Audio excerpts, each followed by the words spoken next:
What's up, y'all? I want to welcome y'all back to AD Cooks, and today we're doing a real simple recipe. And you probably are going to be asking, once I tell you what we're cooking, why are you cooking this? This is so easy. To some of you, it may be easy. I mean, it may be something that you have been taught and your family or your grandma, your mama has taught you how to make mashed potatoes. That's the recipe. But a lot of people, as I talk to people, a lot of people use instant mashed potatoes when they make food, or when they, as their side, when they make certain food. And that's fine if you want to do that.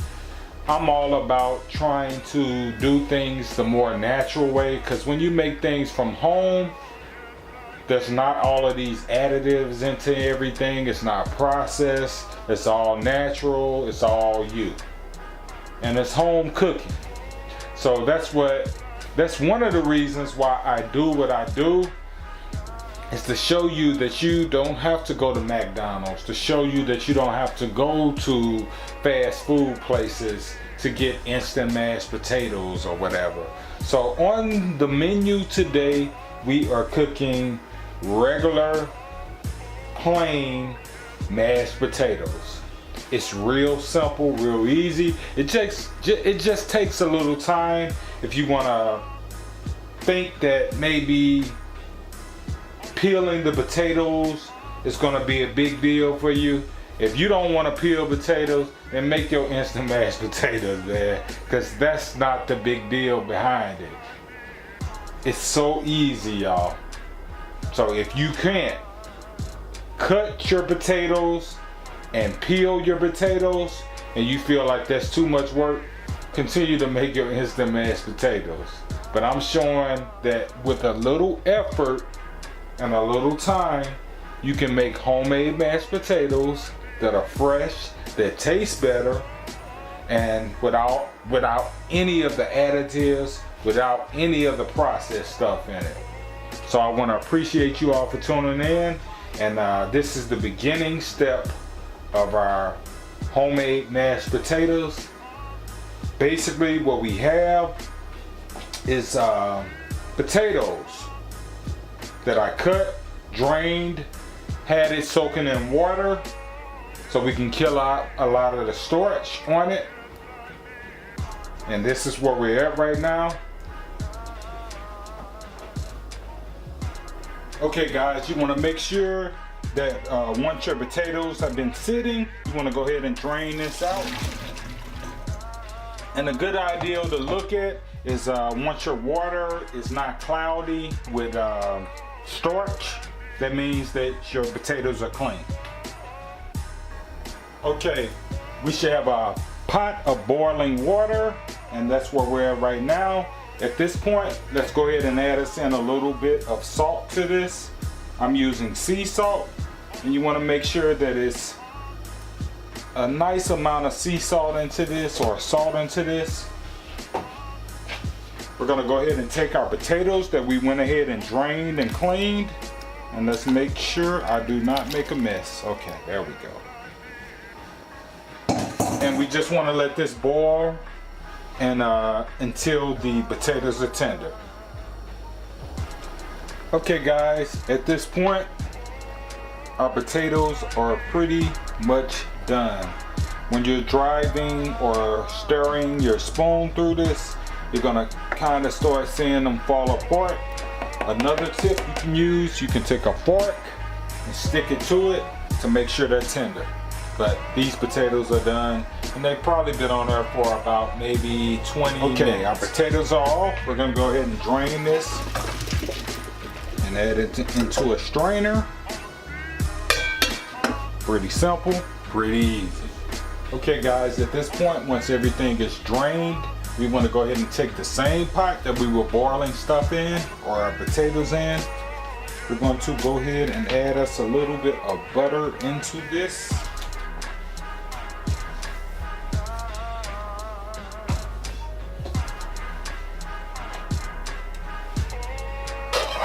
And you kind of want to turn your temperature down a little bit because the potatoes are cooked. All we're doing is kind of heating butter and the other ingredients up. Okay, let's take these potatoes that have been draining. We're gonna make sure all of that water is out of this. Add those in. At this point, let's turn this down a little bit. At this point, we're gonna go ahead and add our seasonings into this. We're gonna add us some black pepper. And this is optional. I mean, you can add what you want to add into it. We're gonna add us a little bit of parsley flakes, strictly for the color probably. I don't think the parsley flakes does anything to mashed potatoes, my opinion. And we're going to add us a little bit of onion powder, just a little bit.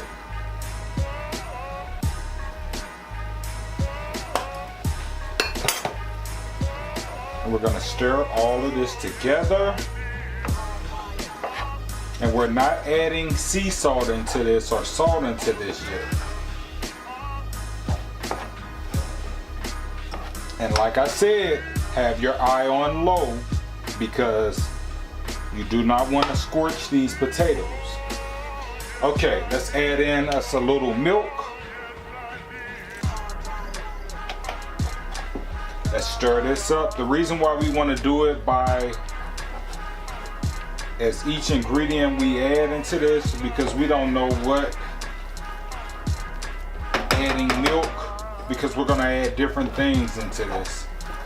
So if I add a whole bunch of milk into this, there's other things I'm adding into it as well. But I think it needs a little more milk.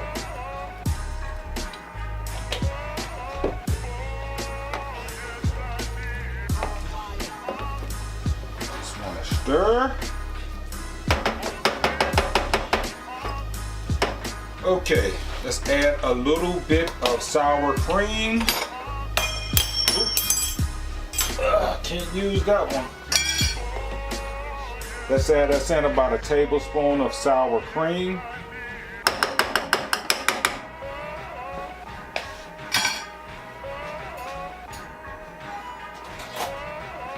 And let's add us in a tablespoon of mayonnaise. I'm using Miracle Whip.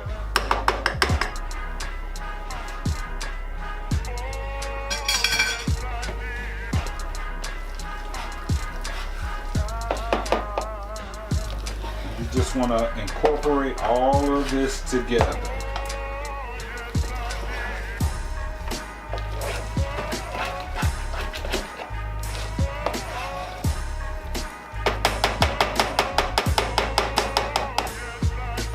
Okay, now the masher comes into this point.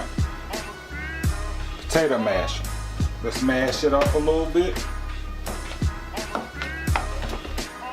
And if your potatoes are tender, you shouldn't have a problem with this. And actually, when I was stirring the potatoes up, they kind of fell apart anyway.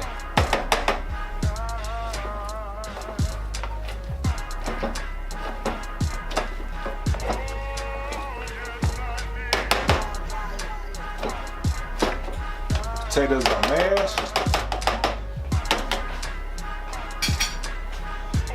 We need another thing of butter. Give me 1 sec. I'm gonna add a little bit more butter to this, and we're gonna stir this right now as well.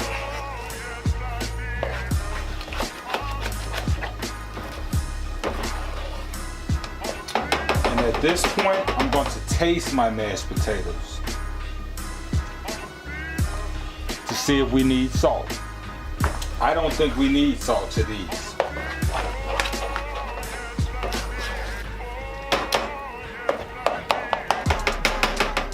That's why I tell you, when you season your water, it's already adding salt to it. So those don't need it.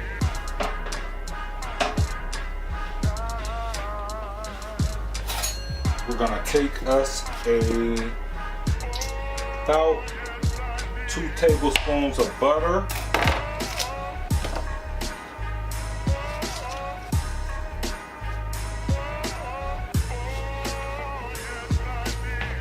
And we're going to stir this up a little bit, making sure our butter kind of sits up top if we can.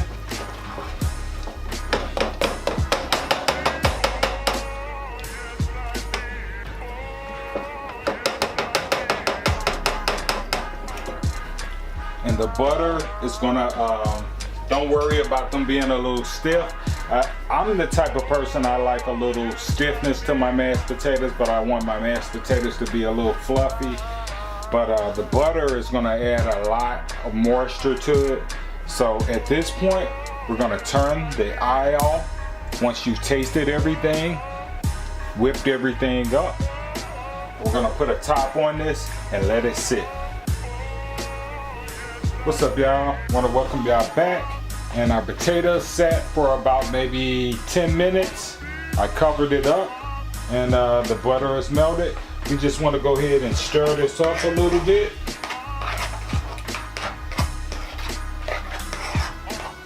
I mean, you can leave it in the middle, but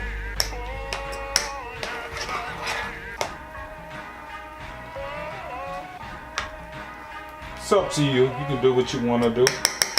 But these are our mashed potatoes. And this is the consistency that I wanted. And I really appreciate you all for tuning in. Please like, share, and subscribe. And I know this is a short video. I'm gonna go ahead and show you something different. I've never done this before. This is part of my meal, or our Sunday meal for the day. I'm cooking broccoli and cheese, cornbread. Excuse the beat, y'all. It's my stove. Okay, I'm cooking broccoli and cheese, cornbread, the mashed potatoes, and I'm doing a mustard fried pork chop. Let's go ahead and dig into this. Okay, guys, welcome back to our second portion of the video. We had some pork chops that have been marinating in mustard seasoning. I think I used onion powder, garlic powder, salt, pepper, and that's about it. With the mustard as well, because these are fried mustard pork chops. And these are it. They've been sitting up for a little minute. We're gonna go ahead and batter these, and I'm gonna show you how I cook mustard fried pork chops. Okay, guys, we're gonna go ahead and start. We went ahead and floured our seasoned and our marinated mustard pork chops. Gonna go ahead and throw in our first batch. And we probably can only put 2 in at a time.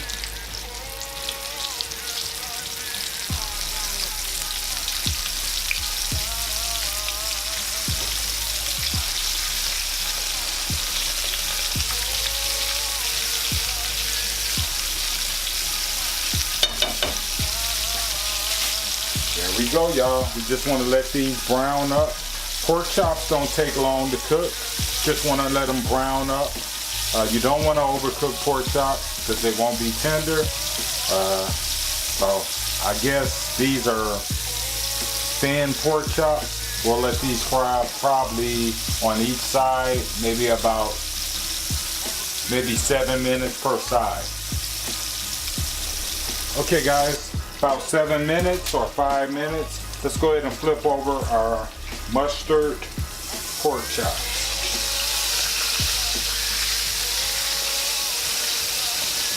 Looking good. Has a nice little color on it. We'll let those cook for about another 5-7 minutes. Okay, guys, our pork chops are about done. We're gonna go ahead and remove these. And again, with the seasonings added onto these are just basically marinated pork chops and mustard.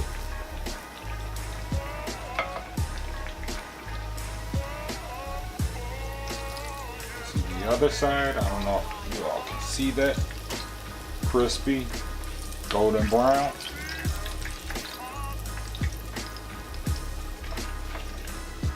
And I got about maybe 5 more left. Gonna go ahead and fry those. And in the next video, these will be done. Okay guys, these are our mustard fried pork chops. Crispy, good, yummy. I may do a video on this. It's pretty simple. It's kind of like repetitive. It's sort of like frying chicken, sort of to a certain degree, but you just add mustard on it. But I appreciate you all for tuning in. Like, share, and subscribe, and peace.